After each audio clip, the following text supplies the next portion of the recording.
Hello students, today we are going to discuss about a new reaction intermediate. एक हम new reaction intermediate के बारे में बात कर रहे हैं और उसका नेम है कार्ब एनाइन। ओके, अब कार्बन एनाइन क्या होता है? कोई भी कार्बन जिस पर नेगेटिव चार्ज आ जाएगा, अगर कार्बन पर नेगेटिव चार्ज आ जाएगा उसको हम बोलेंगे कार्ब एनाइन। एनाइन वो कंपाउंड्स होते हैं जिनके पास नेगेटिव चार्ज होता है, क्योंकि जो आयन्स होते हैं वो दो टाइप में डिवाइड होते हैं, एक होता है केटाइन और एक होता है एनाइन। केटाइन पॉजिटिवली चार्ज होता है, एनाइन नेगेटिवली चार्ज होता है। सो कार्ब एनाइन क्या होगा? वो कार्बन जिस पर नेगेटिव चार्ज होगा उसको हम बोलेंगे कार्ब एनाइन। ओके, इसकी डेफिनेशन हम रीड करते हैं। A species containing a carbon atom carrying a negative charge, वो स्पीशीज जहां पर कार्बन एटम के पास नेगेटिव चार्ज होगा और उसके वैलेंस शेल में 8 इलेक्ट्रॉन होंगे। कार्बन के वैलेंस शेल में कितने इलेक्ट्रॉन होते हैं? इलेक्ट्रॉनिक कॉन्फिगरेशन 2,6 होता है, 6 होते हैं। अब क्या होगा? जब कार्बन पर नेगेटिव चार्ज आ जाएगा उसके वैलेंस शेल में कितने इलेक्ट्रॉन हो जाएंगे? 8, बिकॉज नेगेटिव चार्ज में 2 इलेक्ट्रॉन्स होते हैं। सो इसलिए यहाँ पर 8 इलेक्ट्रॉन्स हो जाएंगे। नाउ अब हम देखते हैं कैसे जो कार्ब एनाइन होता है वो बनता कैसे है। कार्ब एनाइन बनता है हेट्रोलिटिक फिजन से। यहाँ पर कैसा फिजन हुआ है? हेट्रोलिटिक फिजन है।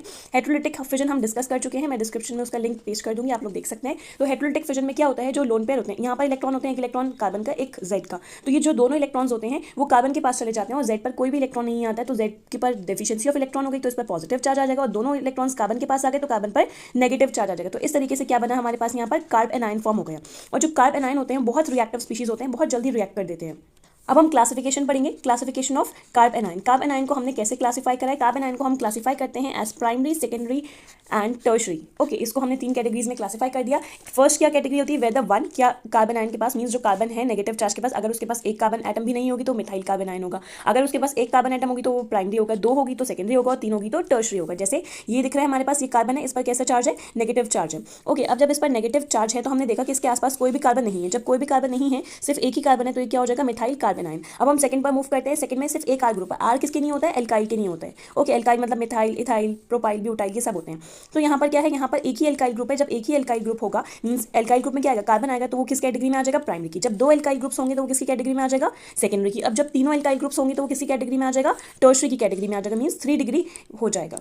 ओके, अब हम डिस्कस करते हैं स्टेबिलिटी ऑफ कार्बन। जो कार्ब एनाइन होते हैं उनमें सबसे ज्यादा स्टेबल कौन होता है? सबसे ज्यादा स्टेबल होता है मिथाइल कार्बन आयन। उसके बाद जो स्टेबिलिटी होती है वो आती है प्राइमरी कार्बन आयन की, फिर सेकेंडरी कार्बन आयन की, and then tertiary carbon ion की। सो कैसे हम डिटरमाइन करते हैं स्टेबिलिटी? जितने ज्यादा नंबर ऑफ एल्काइल ग्रुप्स होंगे नेगेटिवली चार्ज कार्बन एटम पर, उतनी ही ज्यादा इलेक्ट्रॉन डेंसिटी बढ़ेगी कार्बन पे, और कार्बन पर नेगेटिव चार्ज है तो क्या होगा? उतनी ही कम स्टेबिलिटी हो जाएगी। हम यहाँ पर एग्जाम्पल में देख सकते हैं, यहाँ पर एक भी एल्काइल ग्रुप नहीं है, सिर्फ और सिर्फ एच है, तो यहाँ की स्टेबिलिटी ज्यादा है बिकॉज इलेक्ट्रॉन डोनेटिंग ग्रुप नहीं है। अब यहाँ पर एक इलेक्ट्रॉन डोनेटिंग ग्रुप आ गया, अब ये अपना इलेक्ट्रॉन कार्बन को देगा, जिसकी वजह से कार्बन पे पहले से नेगेटिव चार्ज है, तो क्या होगा? इनकी स्टेबिलिटी कम हो जाएगी। अगर हम सेकेंडरी की बात करते हैं तो यहाँ पर 2 एल्काइल ग्रुप्स हैं। अब 2 एल्काइल ग्रुप्स होने की वजह से वो इलेक्ट्रॉन रिलीज करेंगे कार्बन पर, और कार्बन पे पहले से ही नेगेटिव चार्ज है, तो क्या होगा? यहाँ पर भी इसकी स्टेबिलिटी कम हो जाएगी। सेम यहाँ पर 3 एल्काइल ग्रुप्स हैं तो इलेक्ट्रॉन वो डोनेट करेंगे, और जितने ज्यादा इलेक्ट्रॉन डेंसिटी बढ़ेगी उतनी ही ज्यादा कार्बन एटम पर जो स्टेबिलिटी है वो रिड्यूस होती जाएगी।